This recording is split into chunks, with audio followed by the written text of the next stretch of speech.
So CrossFit and weight loss, can they really go together well? Interesting enough, one of my favorite people in the world to work with is super committed women in CrossFit. The reason why is a lot of them come to me after multiple months, years, sometimes of training, and they're not to where they want to be. They're not seeing what they want to see. And so my first question always is this, is that what's more important to you? How your ass looks in a pair of designer jeans or your personal record or your PR?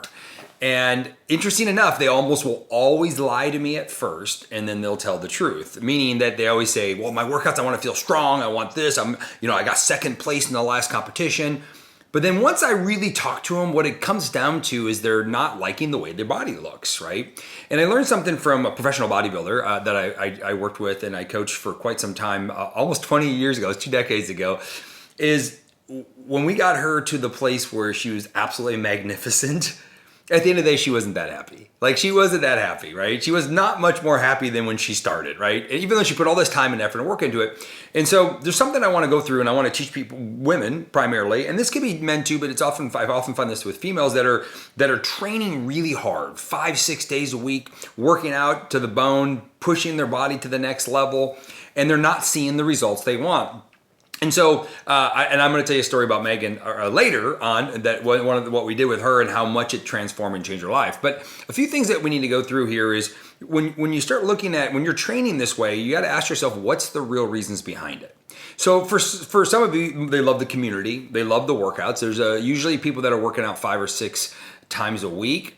There's a propensity or even you could even say potential addiction towards it. The addiction isn't towards the workout, it's the feeling you get when you work out. Just like alcohol or any other drug, it puts you into a state, right? And you really get addicted to how you feel with that. And so if you don't get to do it, then you start feeling withdrawals from it. And even though working out appears to be healthy, I have a personal story to that. I overtrained for many years. I was very addicted to endorphins to the point where it basically wrecked my body. I got very, very sick. And I had to refocus my entire life, which you would see with my sister, who was a drug addict. Very similar parallel stories, although I was healthy and she wasn't. I was getting sick worse than she was, but that's another story. So when it comes to weight loss, more importantly, fat metabolism, fat burning, with people that train really high, and I'm using CrossFit as an example because that's probably one of the biggest groups I work with. And so here's the reality is that if you're pushing your body all the time, so there's a simple formula, right? Calorie in, calorie out, right? So if you're really metabolically efficient and you're super healthy, which most of these women are, then it's a mathematical equation. You're potentially just eating too much, and you got to eat less. The problem with that is when you're training 6 times a week, start eating less, and you don't dial that in perfectly. And I'm going to give you a really good hack later that you can actually, that kind of protects you from this. That's why we've seen such great results. Is I'm going to give you that hack because I think it's the only way to do it effectively and not lose so much performance. Because if I took an athlete, or let's say I'm working with one of my Olympic athletes, and I'm like, hey, listen, I need you to lose some weight, but I'm going to have you train like you always do, and they start cutting down their calories, and if we don't hit it perfect and we're not setting it up perfect, what ends up happening is the performance suffers. They feel less strong. And then they get defeated because they're really more addicted to the effort, the workout, the what's happening from the biochemistry side of it, of the workout, and the thrill of competition and the thrill of everything else, right? So this is a fight that I see. So a young lady just calls me the other day. She's like, Dustin, I started eating more protein because that's what everybody's saying. This protein is king. And I gained 15 pounds. And I was like, well, that's exactly what should happen. You ate more food. You ate more protein. You work out all the time. And your body grew. That tells me you are super healthy. You're super healthy. Your body did what it was supposed to do. Is you gave it more raw materials to build more muscle, and it built more muscle. Now, some of that maybe wasn't all wanted weight, or maybe it was a little bit more fat than she wanted to. Now, interesting enough, we actually, my next question for women particularly is, do you want to have kids, and do you already have kids? These are super important things because I've worked with a lot of high-level athletes that are training extremely hard and they're not able to get pregnant or to stay pregnant. This is not an uncommon thing to see, mostly because their body is so under stress and under pressure all the time. It's not a great time to have kids when you're competing at a high level all the time. It's like the priority of the body is slightly different, right? So I'm gonna give you a few more tips on what to do and how I coach a lot of women in CrossFit. So the first thing is I got to know what's most important to you, because if I don't understand that your performance is what you care about, right? So if you're working with a gold Olympic athlete who wants to win a gold medal, it's about performance. It's not about aesthetics. We take aesthetics and basically throw it out the window. It really doesn't matter, right? It shouldn't. If it does, we're really probably not going to do very well. It's 100% performance based. So we treat them that way. What's interesting is if I'm focused on performance, when you, and this is not a plug at CrossFit, this is a plug at the psychology behind people that do CrossFit and other modalities. I see it in Orange Theory. I see it in a lot of different things where they're training 5-6 days a week, and we don't train athletes that way. Only for a small window. You might do it for a 6 week or 8 weeks, probably max. Or you're doing double trainings and you're 2-a-days. Let's call it for football, right? You're doing 2-a-days and you're just pushing. Well, we don't do that for the entire season. Why? Because it breaks them down. You want to go through cycles, right? You want to peak them. So basically, you want to peak every week, you want to peak every month, and you want to peak through the season.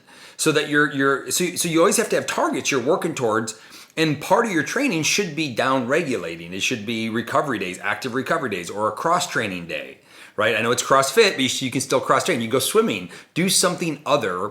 Or what I gave the piece of advice to the young lady yesterday was, I'm not going to tell you the whole story, but it's basically sometimes you have to sharpen your axe so that you can get better at chopping down the tree, right? So maybe take a day twice a week. So she's doing 6 days a week. I wanted her to go to 4 days a week. And then when she gets serious about having a baby, I want her to go to 3 days a week where she can push hard, right? Where she's going to peak on Saturday. So Saturday, we want Saturday to always be her best day. That's our goal, right? And so 2 days a week for right now, what I want her to do is I want you to basically decrease the load, go down to 50% of your max percentage of whatever lift, or maybe 65, maybe 45. We have to kind of figure out where she feels the best.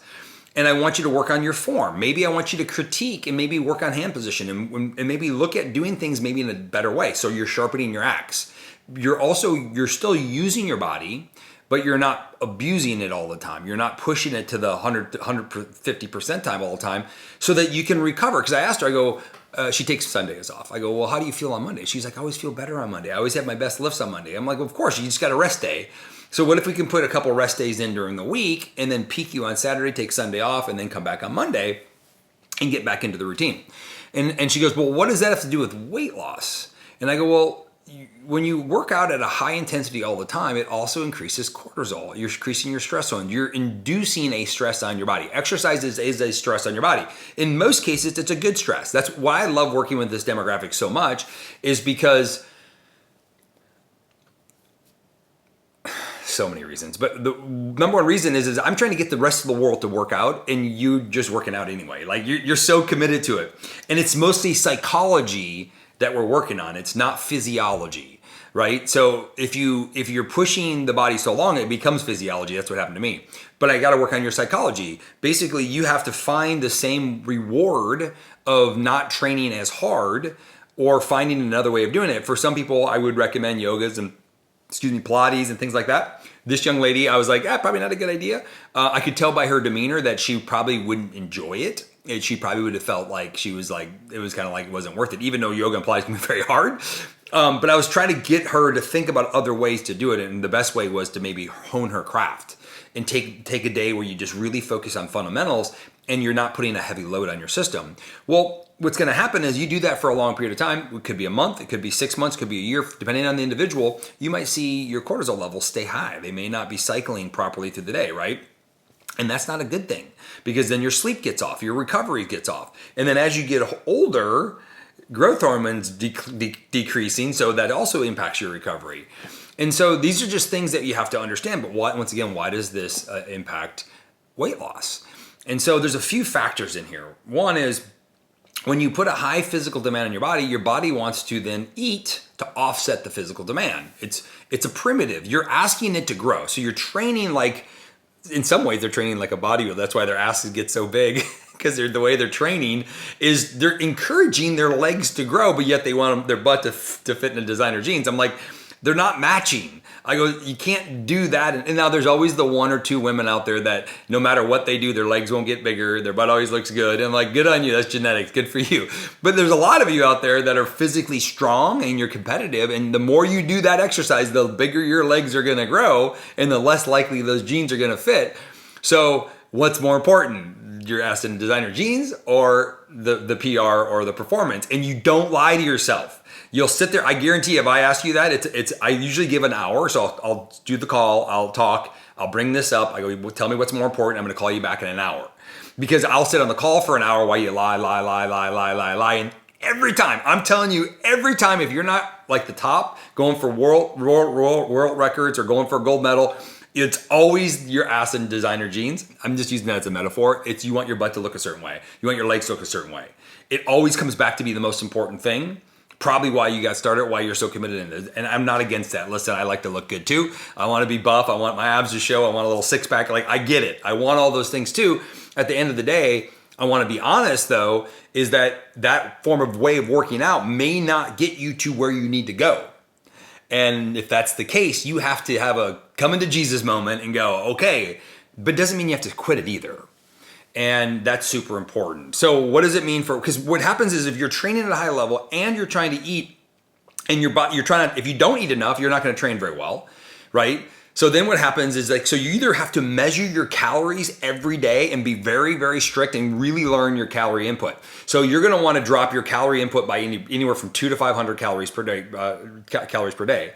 Now I can get into dietary types. What I find most CrossFitters don't do well on a ketogenic diet in general. They don't because they're not willing to learn it long enough. I've seen people that do it. They've had great results, but I also like to strategically use carbohydrates for those forms of exercises because I feel like we can get a little bit more from those people. I do like to supplement ketones, and I'm going to talk about that a little bit later, as a little fail-safe to keep you protected. So you're looking at 200 to 500 calorie depletion per day. What I really like to do is I use a intermittent fasting strategy where you still have less calories per week, but we do more refeed days. So you're not in calorie deficit very long and very often, and then we got to time out those days. Because we ultimately need to be in less calories if you want to lose weight, but we can't go too low where you diminish performance because you're asking such a huge demand in your body. The second thing I highly recommend, especially if you've been doing this for a long time, is you got to start down regulating and having days that are more active recovery, or let's consider them off days. Days where you're not training at 85% of your max, like 75. I mean, you don't do that all the time. In all of sports, that's just not a normal thing, unless you're just doing one set or two sets, but that's not what you're doing. You're doing an hour, burning 600, 700 calories. And then the worst is when I get these ladies that come in, they burn 600 calories in their workout at Orange Theory, maybe let's call it 400 to 600. And then they're only eating 1,000 calories and they're 190 pounds and 6 foot tall. I'm like, that math doesn't work out. Like, your body is going to suffer big time from this. That's not a solution to anything long term. So what we want to do is we want to take your current diet, we want to drop your calories 200 to 500.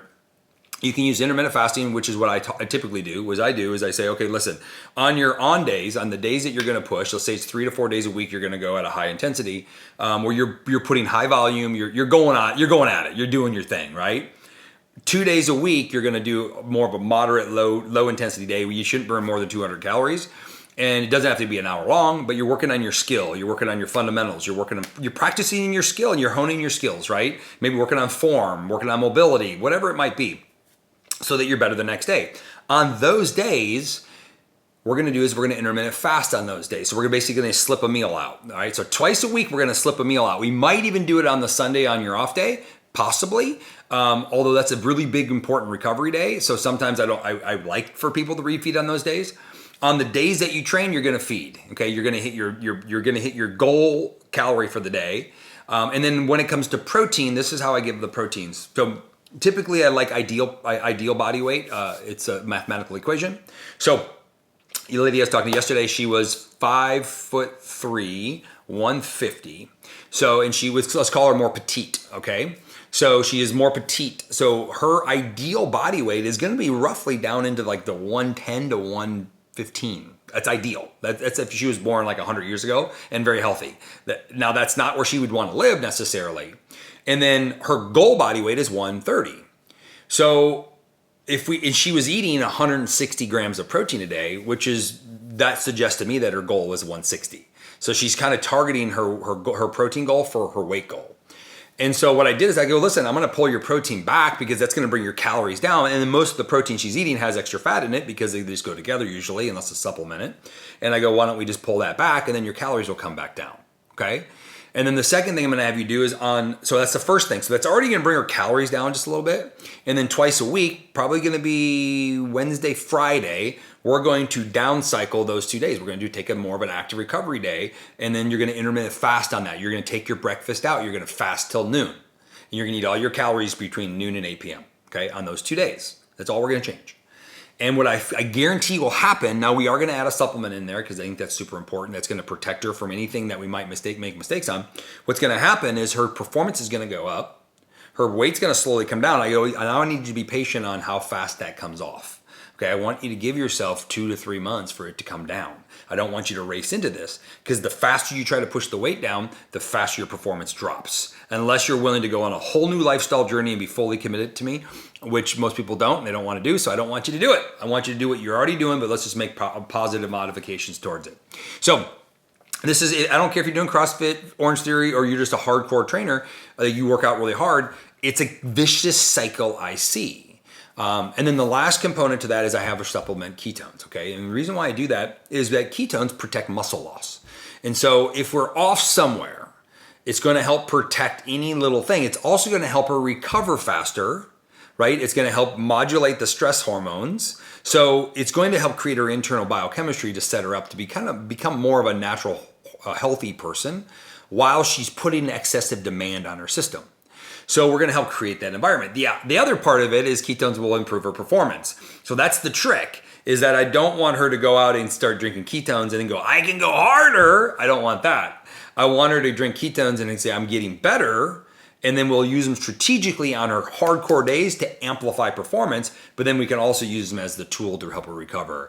And it's just a great win-win-win. And that's as simple as that, okay? So if you're a woman out there, if you're a lady out there and you're struggling because you're working out like a freak, and I'm super stoked that you are, and I'm very impressed by it. I think it's amazing, but you're not getting your results. You have to be able to ask yourself the real questions and then come up with the real solutions. And what I find is that nobody does that.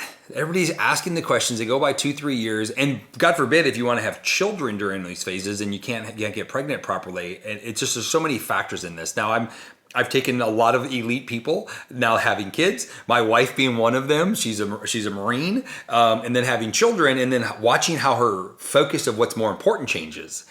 And so there's some things that you want to learn before kids that if you can learn them now, they will carry you way better later. And trust me, I've been coaching this through for so long, and it didn't become real to me until I saw it real firsthand with my wife, is that you want to teach the right things first and get people set up, get the vessel set up, get the body set up to be really good, because once that baby comes, your priorities are going to change.